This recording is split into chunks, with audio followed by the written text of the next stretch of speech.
Pode tomar assento.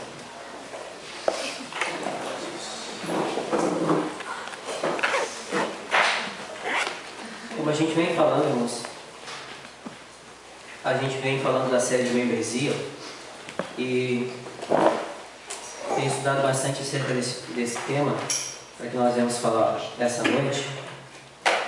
E quero conseguir falar com clareza tudo aquilo que eu tenho, e é uma difícil tarefa, porque é bastante coisa, mas condensei o máximo possível para que a gente pudesse não tornar cansativo, exaustivo. Embora a Igreja do Botânico já está acostumada com a linguagem, acostumada também de ficar um bom tempo ouvindo a Palavra de Deus, e que bom que isso acontece. Tem uma tarefa pedida pelo Rodrigo, pelo fato de que o Géser ministrou semana passada, tinha bastante conteúdo também, porque santificação é algo que também é exaustivo, porque tem muito assunto, é bem difícil ter que ministrar todo um assunto dentro de um contexto específico. Então eu preciso só retomar, pois o Géser não conseguiu, em tempo hábil, conseguir fazer todas as definições, então foi cabido a mim aqui encerrar os dois pontos finais sobre a santificação. E para que eu possa encerrar esses dois pontos finais, eu preciso só retomar um pouquinho com vocês a questão da santificação, né? E de que forma ela se dá, de que forma ela se dá na vida do cristão. Como a gente sabe, a ordem da salvação ela não é algo cronológico, mas nós entendemos ela de forma lógica, onde nós, como regenerados, enfim, Deus nos encontra, nos regenera, nos justifica e nos santifica, e depois nos glorifica, né, para que nós possamos viver com Ele na eternidade. Eu quero só retomar então essa questão da justificação e relacionar ela com a santificação. Como eu posso fazer isso? A justificação, irmãos, como nós entendemos, a justificação é algo que Cristo fez na cruz. Quando Ele morre por nós, Ele nos torna justos. É um evento pontual, sim, mas ele também é um evento que se estende para a vida, e eu já vou explicar por quê. Pontual porque ele é aquele momento que Cristo morre na cruz e perdoa os nossos pecados. Mas não só perdoa os nossos pecados, como nos torna justos, santos diante de Deus. Isso tem que estar sempre muito claro. Então, falando de forma moderna, o nosso status diante de Deus é justo, santo. Esse é o nosso status. Jesus Cristo morre para que nós pudéssemos ser santos, justos. E como um evento, como algo que se estende para a vida, a justificação ela pode ser entendida de que forma? Não só a morte, não só a cruz de Cristo, embora as pessoas dão bastante ênfase a isso, e não é errado dar ênfase à morte, à cruz, porque ela é sim o ápice do sofrimento de Cristo, mas às vezes a gente descarta a vida de obediência de Cristo, e isso tem que ficar muito claro. Cristo obedeceu, Jesus viveu uma vida reta, justa, santa, e morreu na cruz. Dessa forma, Ele imputou a nós a vida de obediência de Cristo, tanto a vida de obediência quanto a morte, para perdão dos nossos pecados, foi imputada a nós. A vida de obediência e a morte de Cristo. Então a justificação é isso. E como ela se estende? Ela se estende pelo fato de que agora eu não vivo mais sobre o pecado, não sou mais escravo do pecado. Então eu sou justo e tenho a possibilidade de viver uma vida agora não mais escravos do pecado. Nisso nós podemos relacionar com a santificação. Só é possível que um crente se santifica pelo fato de que Cristo morreu e viveu uma vida de obediência e morreu na cruz. Obedeceu até a morte e morte de cruz. Isso possibilitou para que nós todos pudéssemos viver agora uma vida justa, santa, reta diante de Deus. Então isso tem que ficar bem claro. A santificação ela vem a partir dessa justificação que Cristo possibilitou. Ele nos regenerou, nos justificou para viver essa nova vida em Cristo Jesus. Então nós sabemos que a nossa vida ela não pode ser justa nem santa se Cristo não morresse por nós ou vivesse uma vida de obediência. Ok? Então o que nós podemos extrair um pouquinho mais dessa questão? Nós éramos então escravos do pecado e agora nós podemos sim não viver uma vida de pecado. Agora, e mais uma coisa que é importante também, a santificação é algo que é operada por Deus na nossa vida. Filipenses vai falar que é Deus quem efetua, Ele que produz tanto querer quanto efetuar em nossas vidas. Então a santificação tanto é uma obra de Deus na nossa vida, como como nós temos uma participação na santificação. Então nós participamos sim da santificação. Deus produz em nós e nós também procuramos viver uma vida de santificação, mas sempre confiando nele, porque é ele que produz tanto querer quanto efetuar na nossa vida. Isso tem que ficar bem claro. E isso é consolador, porque a gente, se a gente pensar na nossa natureza pecaminosa, quem nós somos, como nós agimos, nós sabemos que nós éramos escravos do pecado, nós estávamos mortos nos nossos delitos e nos nossos pecados, e não conseguimos buscar a Deus e nem ter desejo pelas obras de Deus. Então, foi Cristo quem fez com que nós pudéssemos desejar mais a Deus. Então, isso é consolador por qual motivo? Pelo fato de que nós sabemos que nós não conseguimos viver uma vida de santificação, mas Cristo possibilitou que nós pudéssemos viver, ter desejo por Deus, ter desejo por suas obras, ter desejo de nos santificar a Deus. Então, isso é consolador, porque eu fracassaria e nós fracassamos como pecador, e aí vem a famosa doutrina que o Gabriel sempre menciona, né, simultaneamente justo e simultaneamente pecador. Nós somos pecadores, temos uma natureza pecaminosa, porém, como justos e santos, nós podemos agora, como não mais escravos do pecado, viver uma vida santa, justa, reta diante de Deus. Isso é consolador para mim, porque eu sei que eu não conseguiria viver essa vida santa, mas quando eu olho para Cristo, a vida de obediência de Cristo, e vejo a sua morte na cruz por mim, eu sei que eu posso viver uma vida de santificação. É consolador. Eu sei que ainda vou fracassar em muitas coisas que vou fazer, e nós vamos fracassar, mas quando eu olho para a cruz e olho para a vida de obediência de Cristo, isso foi imputado a nós. A vida de obediência de Cristo foi imputada a nós. Agora nós vivemos, Deus olha as obras de justiça de Cristo. A obra de justiça de Cristo agora é Deus que vem em nós. E isso tem que ficar sempre muito claro dentro do nosso coração, da nossa caminhada cristã. E é consolador pelo fato de que Deus está nos santificando. Ok? Tendo dito isso, irmãos, para que pudesse retomar essa questão da santificação, a todo tempo, irmãos, até quando eu entrar no meu tema de hoje, vocês vão ver que a santificação ela produz tudo aquilo que nós vamos falar sobre a questão da membresia.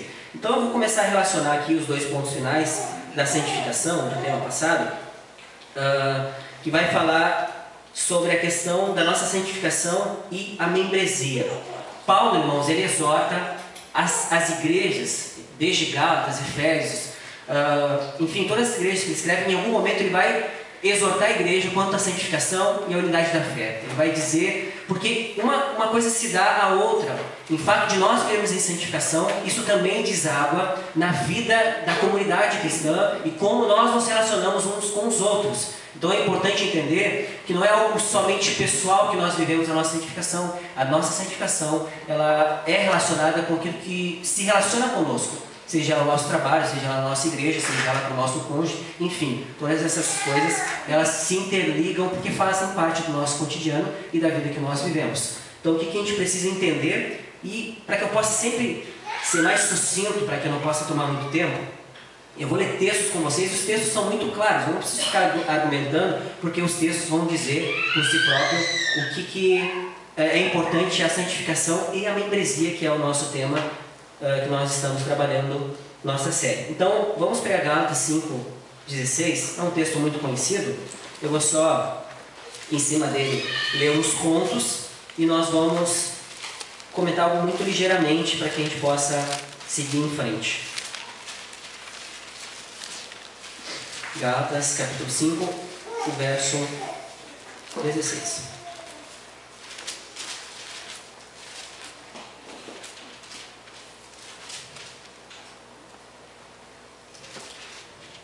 Olha só, irmãos.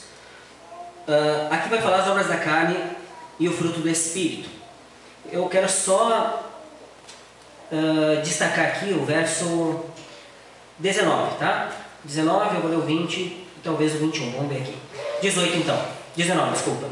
Ora, as obras do Espírito não estáis sobre a lei. Ora, desculpa, eu li em cima. Ora, as obras da carne são conhecidas e são prostituição, impureza, lascívia, idolatria, feitiçarias, inimizades, porfias, ciúmes, iras, discórdias, dissensões, facções, inveja, bebedices, glutonarias e coisas semelhantes a essas, a respeito das quais eu vos declaro, como já outrora vos preveni, que não herdarão o reino de Deus os que tais coisas praticam. Meus irmãos, olha só. essa questão, por exemplo, da impureza, enfim, todas as obras aqui da carne, lascívia, idolatria, feitiçaria, inimizades, porfias, todas elas têm uma relação com o próximo. As porfias, dissensões, tudo isso se dá sempre com o próximo. Então, quanto à santificação e à membresia, enfim, todas as pessoas que nós lidamos, as obras da carne, pessoas que não receberam essa graça de Deus, ou cristãos que receberam de Deus, mas porém vivem uma vida descuidada quanto à santificação, tende a ver uma vida mais carnal e não espiritual. É isso que Paulo está alertando. E essa vida carnal, vamos dizer assim, ela se dá a esse tipo de obras, inimizades, enfim, isso vai se culminar em fofocas, discórdias, dissensões. Sempre há um motivo a pessoa carnal em envolver dentro das suas relações coisas que vão gerar coisas carnais. E essa é a relação da santificação com a membresia da igreja. Porém, a gente vai olhar aqui, que é o contraste que Paulo vai fazer da carne e do Espírito, vai falar sobre as obras do Espírito.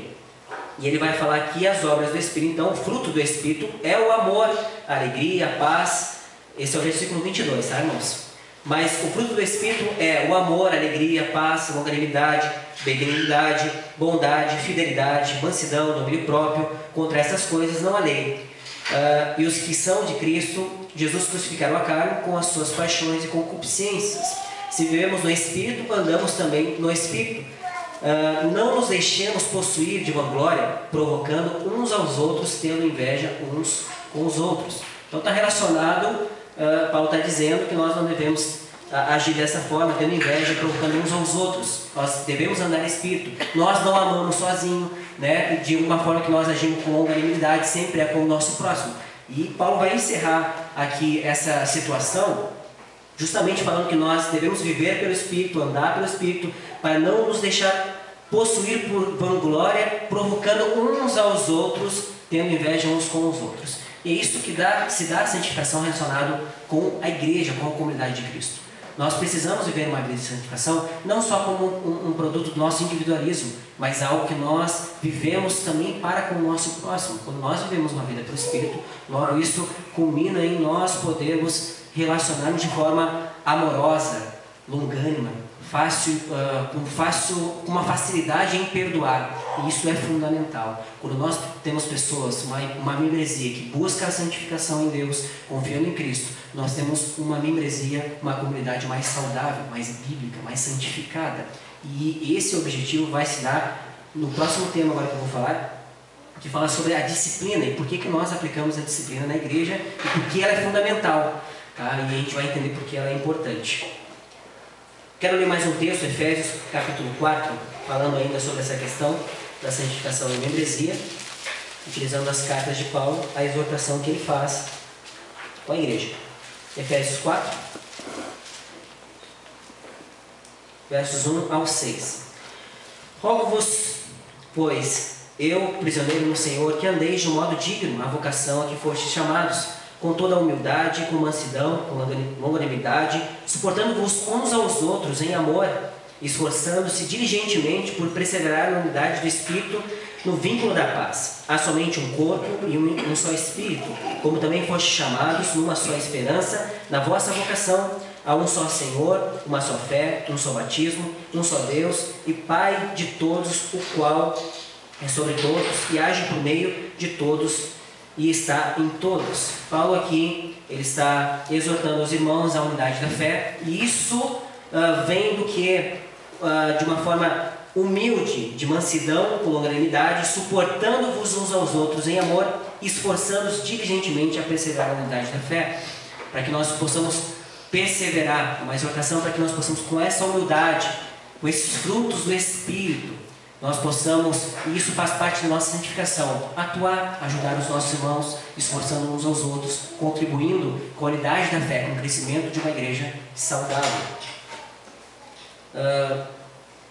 1 Tessalonicenses, então, mais um texto para que a gente possa se basear nessa questão relacionando a santificação e a membresia. 1 Tessalonicenses, capítulo 4, então.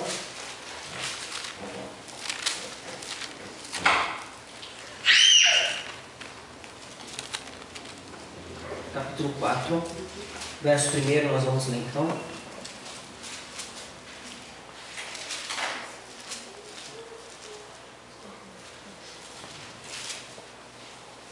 Eu acho que eu anotei errado. Não, está aqui. Desculpa, estava no 2. 4. Finalmente, irmãos, nós vós rogamos, exortamos no Senhor Jesus que, como de nós recebestes, por da maneira por que deveis viver e agradar a Deus, e efetivamente estáis fazendo, continueis progredindo cada vez mais, porque estáis inteirados de quantas instruções vos demos da parte do Senhor Jesus, pois esta é a vontade de Deus, a vossa santificação, que vos abstenhais da prostituição, que cada um de vós saiba possuir seu próprio corpo em santificação e honra, não com desejo de lascívia, como gentios que não conhecem a Deus, e que nesta matéria ninguém ofenda, nem defraude seu irmão, porque o Senhor, contra todas estas coisas, como ante vós avisamos e testificamos claramente, é vingador, porquanto Deus não nos chamou para a impureza, e sim para a santificação. Desate quem rejeita estas coisas, não rejeita o homem, e sim a Deus, que também vos dá o Espírito Santo. Então fica muito claro a exortação de Paulo quanto à prática da santificação e quanto isso deságua dentro da membresia da igreja. É importante que a gente possa, e o texto é muito claro, e eu não vou fazer nenhum comentário, mas Deus deseja que nós venhamos nos santificar, e nos santificando nós conseguimos sim contribuir e auxiliar a vida do nosso irmão, sem que haja fofoca, como eu falei, sem defraudar, sem criar uma falsa imagem dos nossos irmãos, porque isso são obras da carne. Quando nós falamos de relacionamento e vida, nós falamos de intimidade, nós passamos a compartilhar uns dos outros, vemos as nossas falhas, e com isso muitas vezes ocorre ligeiramente um comentário, e isso vai tornando algo ruim para a Igreja de Cristo, e isso vai acabando prejudicando a Igreja de Cristo. Amém, irmãos? Desculpe por estar correndo, mas eu preciso falar de todas essas coisas, tá? Espero que esteja bem claro. Estou tentando ser sucinto. Agora, a questão da santificação e a disciplina, por que ela é importante, irmãos? O Espírito de Cristo, ele reuniu um grupo de crentes, de homens e mulheres, a sua membresia, a sua igreja, para aplicar, para exercer disciplina.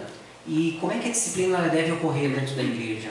Primeiramente, deve haver um comprometimento uns dos outros.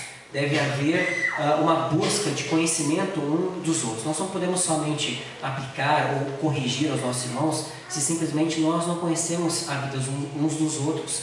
E o objetivo não é ter acusações, mas simplesmente a preocupação e a exortação de que aquela pessoa que está caminhando para um lado ao contrário do que é o Evangelho, ou aquela pessoa que se diz discípulo de Cristo, ela precisa ser corrigida para que ela possa se arrepender. A finalidade da disciplina sempre é a busca do arrependimento daquela pessoa. Mas às vezes ela vai desencadear uma excomunhão, enfim, a pessoa talvez vai ser afastada da igreja. E por que isso deve acontecer? Porque às vezes isso pode se tornar algo prejudicial à igreja. Mas isso deve ser muito bem analisado, e cada caso é um caso. E a Bíblia nos dá exemplo disso, e eu quero utilizar aqui alguns versículos para que a gente possa ter essa base, tá? Vamos ler então Gálatas novamente. Agora eu quero ler o capítulo 6 e o verso 1 e 2.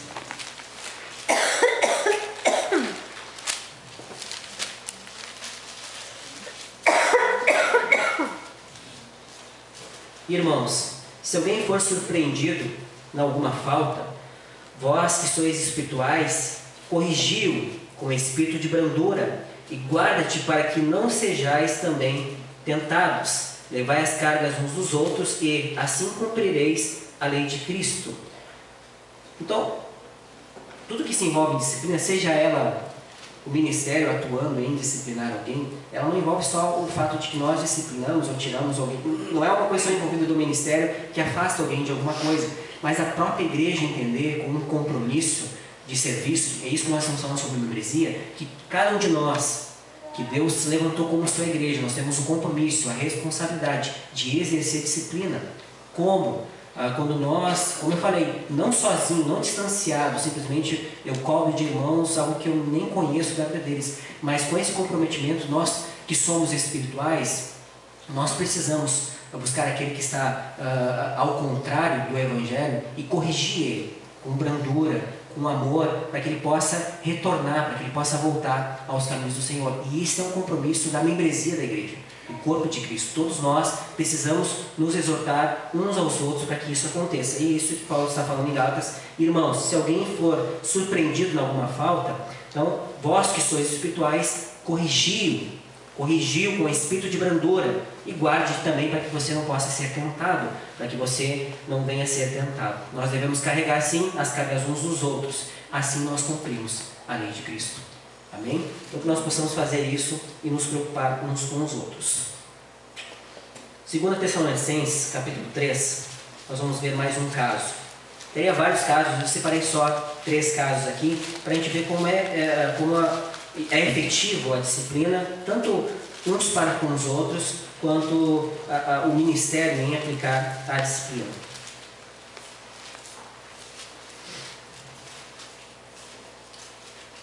Segundo Tessalonicenses, então, capítulo 3, e o verso 6. Nós vos ordenamos, irmãos, em nome do Senhor Jesus Cristo, que vós apartais de todo irmão que ande desordenadamente e não segundo a tradição que nós recebestes. Vamos ler o 14 e 15 do mesmo capítulo, que vai falar: caso alguém não preste obediência à nossa palavra dada por esta epístola, notai-o, nem vós associei com ele, para que fique envergonhado. Todavia, não o considereis por inimigo, mas adverte-o como irmão. Todavia, não o considerei por inimigo, mas adverte-o como irmão. É importante que nós possamos ter sempre esse papel dentro da igreja, da comunidade do Senhor. Ninguém é inimigo de ninguém. Ninguém é o diabo. Quando nós falamos com alguém, ninguém está considerando o outro um diabo, que vai ser alguém que vai fazer alguma coisa na igreja. Não, a ideia é sempre que é o nosso irmão e nós temos o dever em contribuir com a vida dele para que cresça em santificação. Amém? E esse é mais um caso. Inclusive, quando ele fala em afastar, irmãos, talvez vamos dar um exemplo mais prático, porque a pessoa pensa assim: mas como assim? A gente vai disciplinar ou alguém vai se afastar simplesmente de alguém? Não é isso, irmãos.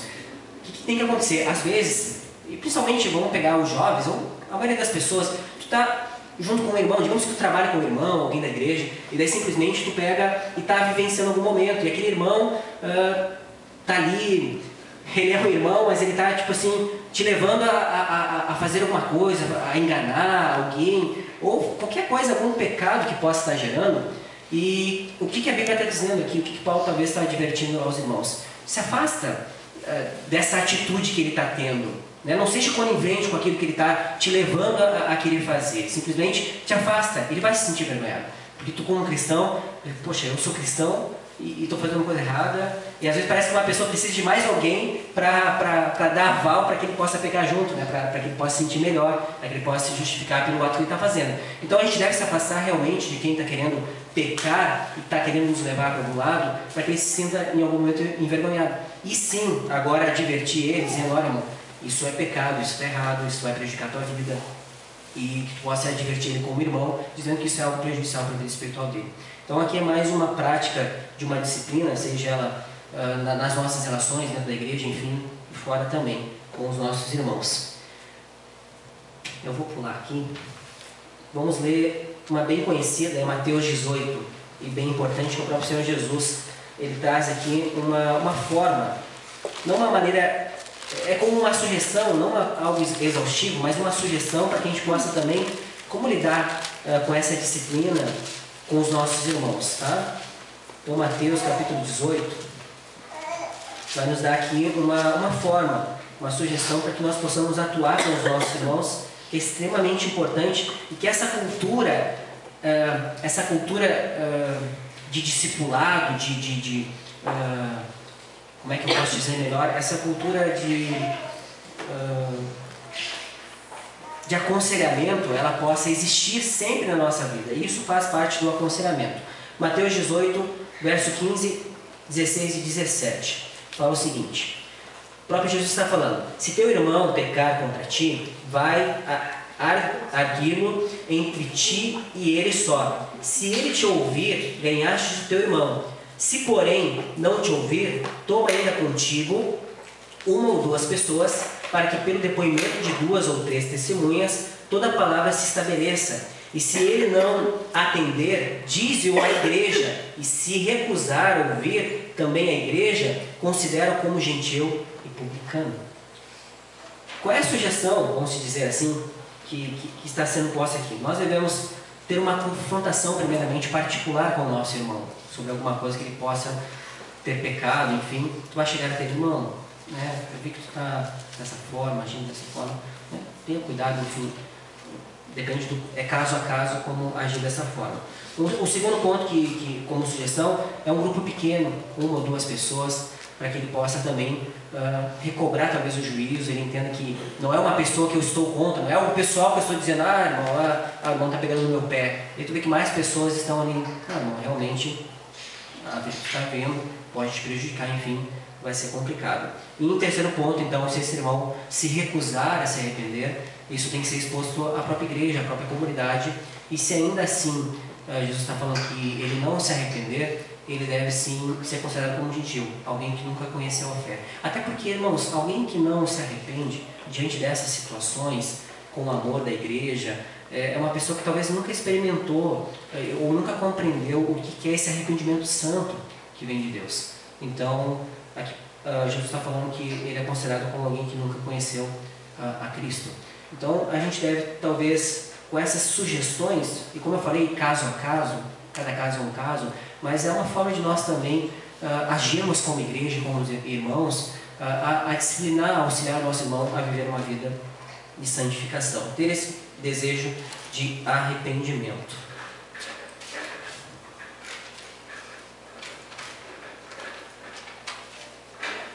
Então, meus irmãos, essa disciplina ela não deve ocorrer sozinha, como eu falei.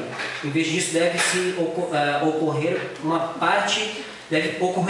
parte do nosso compromisso com o nosso irmão. Do que? De orar e trabalhar juntamente na edificação dos nossos irmãos, para que eles tenham a mente de Cristo. Esse é o objetivo. Não é o que, simplesmente eu decidi, não está andando errado, está torto, irmão, te endireita aí. Não, é a base de uma igreja comprometida uns para com os outros. Em momento que ela está já trabalhando e orando uns pelos outros. É isso que uma membresia, uma igreja, uma comunidade envolvida, ela está fazendo. Todos os dias nós oramos, semanalmente, seja no culto aqui de quarta-feira, nós oramos para que Deus venha fazer com que os nossos irmãos cresçam na fé, que os nossos irmãos cresçam em santificação. Esse é o objetivo, é alguém que está comprometido um para com o outro, com a sua própria igreja, orando pela igreja do Senhor para que ela cresça. Então não é algo, simplesmente eu decidi que o irmão está errado. Não, estou comprometido, estou entendendo o que está acontecendo na minha igreja, estou entendendo o que está acontecendo na vida dos meus irmãos. Aí sim, é um trabalho que acontece a partir do meu compromisso em orar e trabalhar para que os meus irmãos cresçam na mentalidade de Cristo, para que eles cresçam no caráter de Cristo. Esse é o objetivo. Quando eu olho os meus irmãos e vejo que em algum momento existe alguma falta, eu preciso entender. Eu quero poder formar o caráter de Cristo, auxiliar ele, para que o caráter de Cristo venha a ser formado na vida dele. Como é maravilhoso a gente poder olhar pessoas crescerem na fé. Tu olha pessoas que estavam ali, cambaleando, com dificuldade, muitas vezes vindo na igreja, assim, de arrasto, e daqui a um pouco tu contribui com a fé dela, a própria igreja contribui, tu vê aquele irmão crescendo na fé, falando de forma diferente, corrigindo posturas, agindo de forma que demonstra que os frutos de Deus estão sendo perpetuados na sua vida. Isso é fantástico, é maravilhoso. Então isso também é um motivo de alegria de poder viver esse comprometimento com a igreja, e que nós possamos ter esse desejo de viver essa vida de comunidade. E para finalizar, assim, irmãos, essa questão da disciplina, o que a gente precisa entender? A disciplina na igreja deve ser praticada a fim de levar pecadores ao arrependimento. Esse é o ponto principal. Ser uma advertência para os outros membros da igreja, trazer saúde a toda a congregação. Então, por que a disciplina é importante na igreja? Primeiro, como eu falei, para levar arrependimento àquele que está em pecado. Segundo ponto, é uma advertência a todos os membros a viver uma vida também justa, reta, diante de Deus. Outro, causa dissensões na igreja. está causando tumulto na igreja, sem que a igreja possa corrigir, auxiliar ele, ajudar a viver uma vida santa, isso pode se espalhar de uma forma negativa e prejudicar a todos na igreja. Tá? Então, para que nós tenhamos um ambiente saudável, onde o Espírito está nos guiando como membros do corpo dele. E também que a gente tem que entender, isso é muito importante, isso é um testemunho vivo da igreja de Cristo ao mundo. Porque como é complicado o mundo olhar para a igreja e ver ser cristão como aqueles que estão lá, e isso ser um testemunho ruim para a igreja é terrível. Mas é óbvio, irmãos, que o mundo ele se apega em detalhes, às vezes, que a gente sabe que é para realmente porque tem um problema com a igreja mesmo. Só que quando realmente a igreja está envolvida com essa questão da disciplina e santificação, isso é algo latente na vida da igreja, e mesmo que o mundo tente falar alguma coisa contra a igreja, ele vai ver que é uma comunidade que está preocupada com o testemunho vivo, e isso é importante. E finalmente, assim, numa última análise, a gente pode dizer que isso é para a glória de Deus. Né? Quando nós, como seu povo, nós vivemos um caráter de santificação, isso demonstra o caráter santo de Deus, o amor santo de Deus. O mundo vê na igreja o caráter santo de Deus. Isso é um ponto extremamente importante. O mundo vê a igreja e vê o amor santo de Deus. Isso é extremamente importante. Como comunidade e como cristãos que vivem proclamando esse evangelho. E eu quero usar 2 textos aqui para falar sobre isso. Mateus 5,16, nós já estamos em Mateus.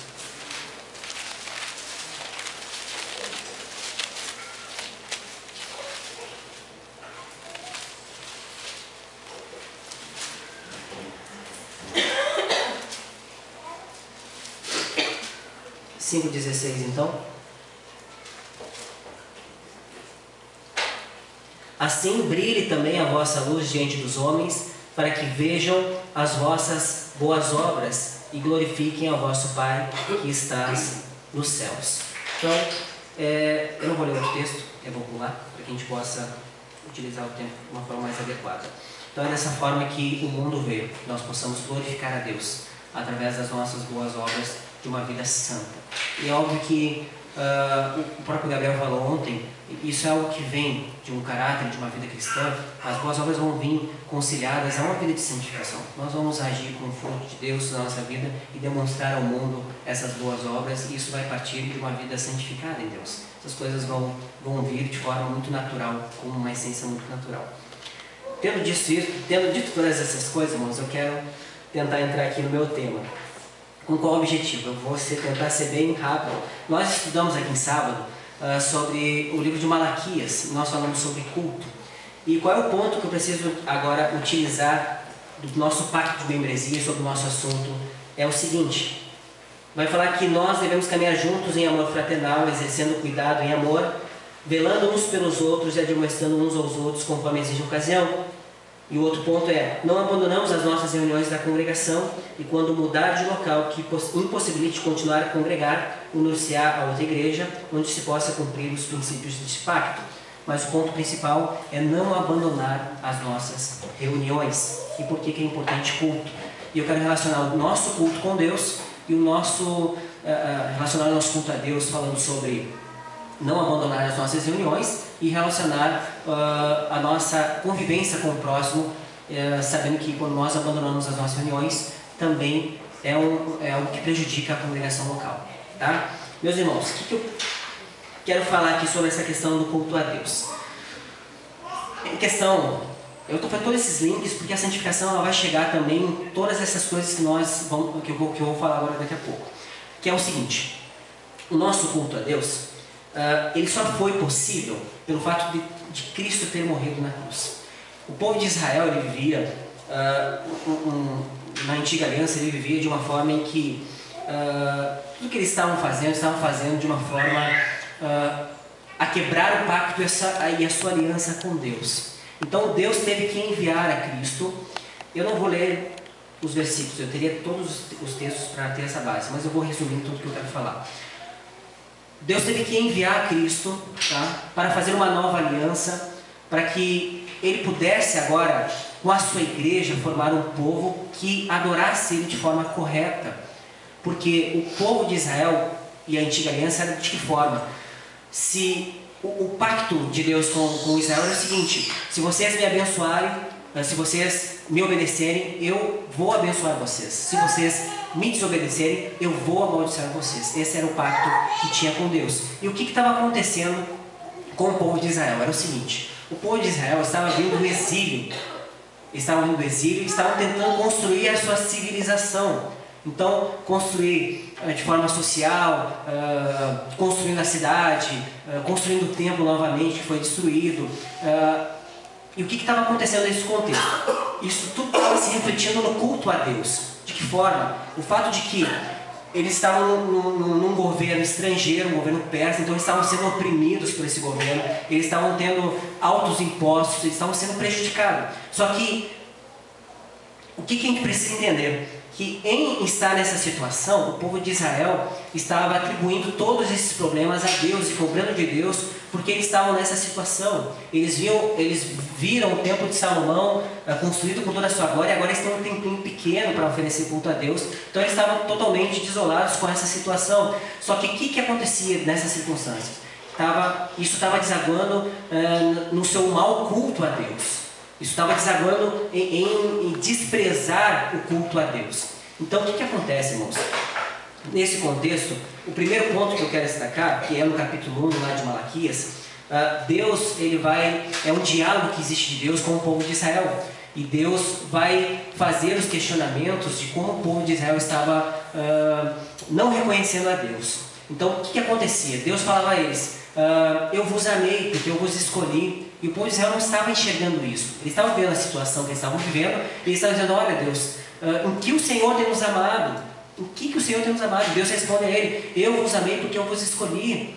Vocês eram um povo pequenininho, não tinha número, vocês não eram nada, e eu escolhi, eu amei vocês na minha escolha que eu fiz por vocês. Então eu escolhi vocês. Qual é outro ponto? Ainda no capítulo 1, no verso 6, ele vai falar que o povo estava oferecendo ofertas impuras, pão impuro, porque Deus estabeleceu na lei que o povo de Israel deveria fazer os pães na mesa do Senhor de uma receita própria que ele deu a Moisés, e o povo estava fazendo o pão de uma forma totalmente ao contrário do que Deus tinha dito para eles fazerem. Então eles estavam apresentando essa mesa para o Senhor, e Deus estava dizendo: vocês estão tornando a minha mesa impura, vocês estão quebrando o meu pacto que eu fiz com vocês, porque vocês estão apresentando isso de forma incorreta.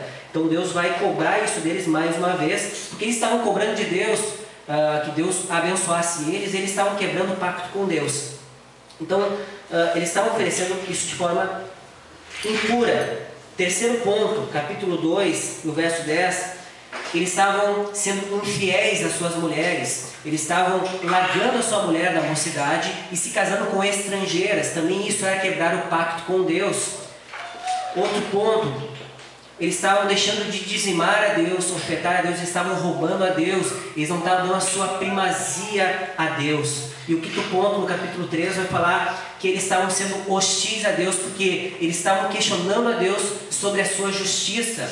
Eles estavam cobrando de Deus que os ímpios estavam prosperando, e eles, como povo de Deus, eles estavam sofrendo. O que eu quero, irmãos?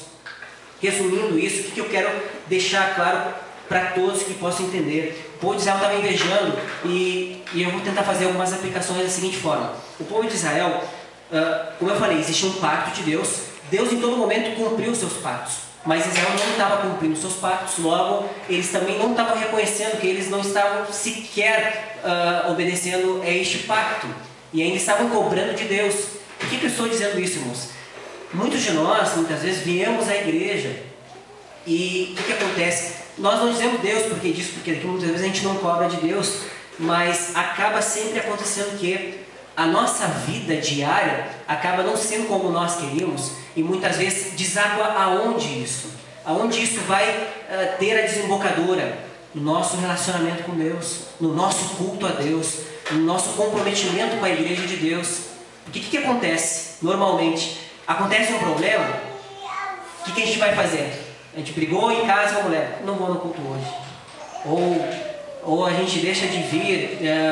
A questão do trabalho, que é uma coisa... Bom, não estou falando nada pessoal, tá? Mas o trabalho é uma coisa muito corriqueira que acontece. Todos nós, ao longo da minha carreira cristã, muitos irmãos tiveram desculpas como trabalho. irmãos, eu estou numa situação difícil, complicada, eu preciso trabalhar mais. Mas sempre é o culto que sofre. Mas não é só o culto e o estado físico de estar aqui. Também é a nossa oração, é a nossa leitura da palavra.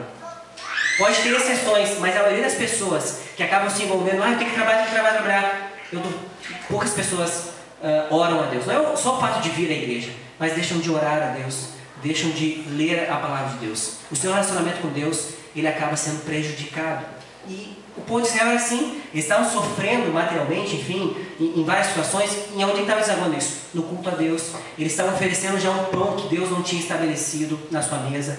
Eles estavam oferecendo animais de forma incorreta. Era um animal caolho, era um animal coxo. Isso se dá também no sentido de que, Deus, a gente está difícil, olha como é que está a nossa situação. Daí ele olha aquele bezerro bonitinho, pulando, assim, coisa linda. Daí ele olha aquele que está manco ali e diz assim, Deus não vai se importar com isso. Deus sabe da minha situação, né? Vamos oferecer esse aqui mesmo, né? Vamos ficar com o bezerrinho bonitinho. Só que isso era a quebra do pacto que Deus tinha com ele. Esse não era o culto que era para ser oferecido a Deus. Então muitas vezes a gente acaba fazendo isso, irmãos. Nós não priorizamos o culto a Deus, o nosso relacionamento a Deus. E eu quero resumir, vamos resumir. Primeiro ponto, tá? Primeiro ponto que eu quero resumir e aplicar. O culto é a celebração pública e visível da aliança que temos com Deus. Irmãos, vir ao culto não é só vir ao culto. Vir ao culto demonstra o quê? Que Ele é o nosso Deus e nós somos o seu povo. Amém. Isso demonstra que o nosso culto aqui, ele fala muitas coisas. E uma das coisas é, quando nós pregamos, quando nós cantamos, quando nós oramos, nós dizemos ao mundo, ou a quem estiver aqui, quem é este Deus, Amém. Qual é o seu caráter. Amém. Nós falamos a nossa teologia. E não só isso, nós dizemos o que nós entendemos de ser igreja. Porque o mundo vai fazer uma leitura de todos nós, as pessoas que estiverem aqui, a partir de o que nós entendemos do que é ser igreja. Se eu não sei o que é ser igreja, ter essa comunidade, logo as pessoas não compreenderão o que é igreja, o que é estar comprometido com a igreja, o que é amar o próximo. Então o nosso culto é isso, é uma celebração pública e visível da aliança que nós temos com Deus e também como isso deságua com o nosso próximo. Segundo ponto, devemos cultuar a Deus acima das circunstâncias, irmãos. É como eu falei, nada em nossa vida pode prejudicar ou abalar a nossa prioridade a Deus. Nós devemos adorar a Deus acima de todas as circunstâncias da nossa vida, porque Ele merece, porque Ele é digno de honra, de glória e de louvor. Terceiro ponto, devemos cultuar a Deus com uma atitude correta, com uma motivação correta, com uma atitude apropriada a Deus. Nós precisamos fazer isso com a motivação correta. Então nós não viemos aqui porque nós somos obrigados. Deus está tremendamente irritado, incomodado com o povo de Israel, e principalmente com os sacerdotes, porque eles estavam louvando a Deus de forma inapropriada, de forma incorreta, porque eles estavam sendo coniventes com a oferta que o povo estava trazendo ao culto. E não só eles estavam enfadados, eles estavam ali e estavam realmente pensando, será que vale a pena estar aqui? E o povo da mesma forma, será que vale a pena estar aqui? Porque nós estamos sofrendo, os ímpios estão prosperando, Deus permite que essas coisas aconteçam, muitas vezes acontece com nós. Quando há crises na nossa vida, o que acaba acontecendo? A gente fica pensando, será que vale a pena vir no sábado, vir todo domingo, vir no catecismo, vir aprender? Olha aí os ímpios aí, estão na praia, estão aproveitando e estão sendo abençoados. Às vezes esses questionamentos vêm, e daí a gente vai fazer aquele jogo, eu venho no sábado, não venho no domingo, sabe? E essa não é a atitude apropriada a louvar a Deus. Não é a forma correta que nós devemos pensar em vir à igreja. Nós devemos vir com uma motivação em qual que nós sabemos quem Deus é. E essa eu acho que é a forma mais correta de se entender. Quando nós entendemos quem Deus é, nós passamos a temê-lo e levar as coisas de Deus muito mais a sério do que muitas vezes nós levamos. Falta mais temor, e é isso que o povo de Israel estava em algum momento, falta de temor. Em nenhum momento reconhecendo a sua condição de não arrependimento e ainda assim cobrando de Deus. Isso não é reconhecer a Deus, não é temer a Deus, é simplesmente olhar de uma forma individual para a sua própria vida. Então isso tem que ser uma coisa que a gente precisa se preocupar. A motivação deve ser correta, vir aqui para cultuar a Deus que é digno de toda honra, de glória e de louvor. E o meu quarto ponto é o seguinte, devemos dar a Deus o nosso melhor culto, e tem relação com essa questão dos animais que eles ofereciam, dos dízimos que ele ofereceu, porque o que a lei, o que o pacto dizia? Que eles deveriam ofertar aquilo que era primaz, aquilo que era o primeiro da sua colheita, das suas sementes, dos animais, enfim, eles deveriam ofertar a Deus aquilo que era de forma primaz na sua vida. E muitas vezes a gente acaba ofertando a Deus algo capenga. Nós não se doamos totalmente a Deus, é parcialmente. Isso se dá tanto quanto a Deus quanto ao nosso próximo. Não vou me envolver muito. Não, até aqui eu vou. Né? É integral, Deus quer o homem com uma forma integral, de todo o ser, de todo o espírito, mas também com o auxílio, enfim, frequentando a igreja. Então a gente precisa dar o nosso melhor a Deus. Nós precisamos prestar a Deus o nosso melhor culto. Às vezes nós dividimos a Deus muito com os... não estou dizendo que é errado, nós temos os nossos momentos com familiares, até porque seria errado se nós não tivermos, mas muitas vezes a gente divide muito a nossa vida e a gente vai priorizando mais aquilo que nós gostamos e deixamos de servir a Deus. Porque, irmãos, a convivência ao longo do tempo ela vai se tornando mais difícil. Tu vai lidando com os problemas dos teus irmãos, isso vai ficando mais te incomodando, vai te prejudicando, não para de pensar sobre a situação do teu irmão. Então, daí essas coisas me incomodam um pouquinho, eu vou viver um pouquinho separado disso. Então, irmãos, quanto a isso, nós devemos dar a Deus o nosso melhor, integral, um homem integral, o nosso culto a Deus. Então, isso é o que eu tinha que falar sobre a questão da nossa relação com Deus. Eu tenho tempo ainda. Meus irmãos, olha só. Ainda falando sobre não abandonar os cultos, eu preciso falar uma coisa muito importante. A gente vive numa sociedade ou numa cultura muito individualista, muito de conveniência. E é muito, não vou dizer normal, mas é normal, vamos dizer assim, para a nossa sociedade, enfim, que isso aconteça na nossa vida diariamente, porque assim, quando as coisas não acontecem conforme a nossa preferência, a gente acaba o quê? Evitando certas situações, justamente para que a gente se afaste de certas situações para não se prejudicar.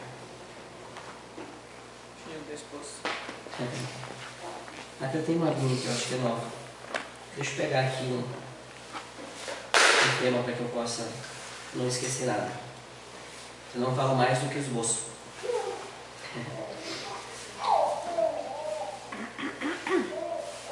Então, quando a gente lida com situações difíceis, a nossa tendência é se reorganizar para que a gente se afaste de algumas situações, de alguns inconvenientes. Então, a gente acaba se reorientando uma vida, se afastando de algumas coisas que é inconveniente para nós, por causa desse individualismo, por causa dessas conveniências que nós temos. E isso, muitas vezes, gente, vai acabar se estendendo para um lugar tão bom que é a igreja. Nós fizemos as coisas como as nossas preferências, aquilo que nos convém. Quando a gente vê algumas pessoas interferindo muito na nossa vida, algumas situações complicadas, a tendência é eu vou me afastar um pouquinho para que isso não me gere muito comprometimento, né? O fato de estar comprometido é invasão da minha privacidade. Daí, tem que me comprometer, é o meu tempo, deixar de fazer algumas coisas que eu gosto. Então, se envolver esse negócio de igreja é meio complicado. Então, eu vou reorientar a minha vida para viver, né, as demandas e as minhas necessidades. Isso é de uma cultura muito individualista, de conveniência, que nós temos. Infelizmente, isso vem para a igreja e não deveria vir. Por que eu quero falar isso? Porque é algo muito importante que nós devemos fazer, que é o quê? De alguma forma, todos que estão envolvidos na igreja, irmãos, alguns de nós já... em algum momento a gente já foi até algum irmão argumentar e aconselhar ele para que ele voltasse a fé, a exercer a sua vida de comprometimento na igreja. Nós já fizemos isso muitas vezes. E o clássico é a gente utilizar algumas coisas na Bíblia para dizer que você tem que vir à igreja, vocês têm que estar comprometidos com a igreja. E eu quero usar o texto de Hebreus, capítulo 10, verso 24 e 25, para a gente entender isso junto, tá?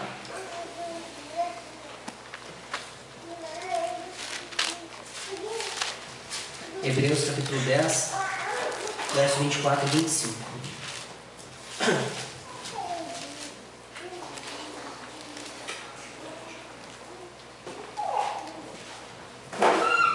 Então é o seguinte: e se consideramos uns aos outros para nos incentivarmos ao amor e às boas obras.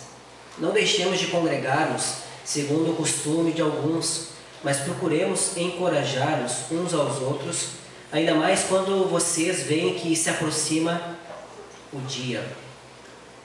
Então, às vezes até algumas pessoas podem até utilizar esse texto para fazer essas advertências quanto ao compromisso de alguns indivíduos.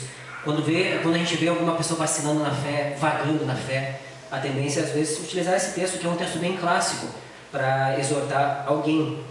E nós insistimos em fazer isso, né? Dizer aos irmãos, olha irmãos, o caso de faltar à igreja, você pode ter um declínio espiritual, né? Uma tentação, enfim, pode trazer isso até mesmo uma morte espiritual, o fato de não vir à igreja. Então muitas vezes a gente entende esse texto dessa forma, mas especificamente esse texto ele não está querendo dizer sobre essa questão. Embora isso é importante, nós sim devemos exortar as pessoas quanto à sua fé, mas esse texto especificamente, a urgência desse texto não é esse tipo de questão. O que o texto está querendo dizer aqui é justamente que essa passagem é uma urgência divina em que as pessoas entendam, como comunidade cristã, que o fato de você vir à igreja não é um risco somente para ti, é um risco para o teu irmão, para a comunidade cristã. De que forma isso se dá, irmãos? O fato de voltar à igreja, tá? Ele não é só um pecado de faltar o culto, tá?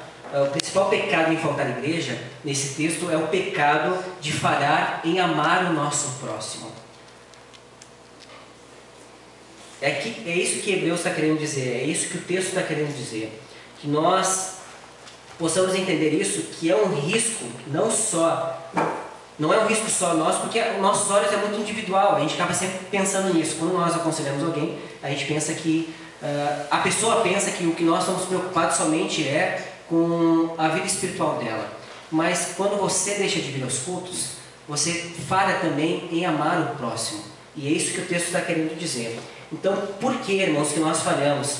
Porque quando nós nos reunimos como povo de Deus, não é primeiramente ser abençoado, mas ser uma bênção. Não é sobre ganhar, é sobre dar. Quando nós nos reunimos na igreja, nós devemos ter em mente o quê? Que quando nós nos reunimos, nós devemos pensar assim, como eu posso, quando nós nos encontramos aqui, o que deveria ter no nosso coração é o seguinte: como eu posso fazer para acrescentar a fé do meu irmão? Como eu posso ajudar ele a crescer em santificação? Esse deveria ser o sentimento das nossas reuniões, que nós possamos fazer isso domingo após domingo, mesmo que em algum momento o nosso zelo diminua a estar nos cultos, a estar cooperando, a estar comprometido com a igreja, ainda assim nós possamos sentir responsabilizados por Deus, responsável pela vida dos nossos irmãos, e possa ter em meu coração um desejo de exortar os meus irmãos quanto à sua fé, até que o dia do Senhor ele venha. Isso deveria ser uma coisa que nós devemos nos preocupar mais como igreja. Com esse aspecto individual, a gente fica sempre pensando nessas questões.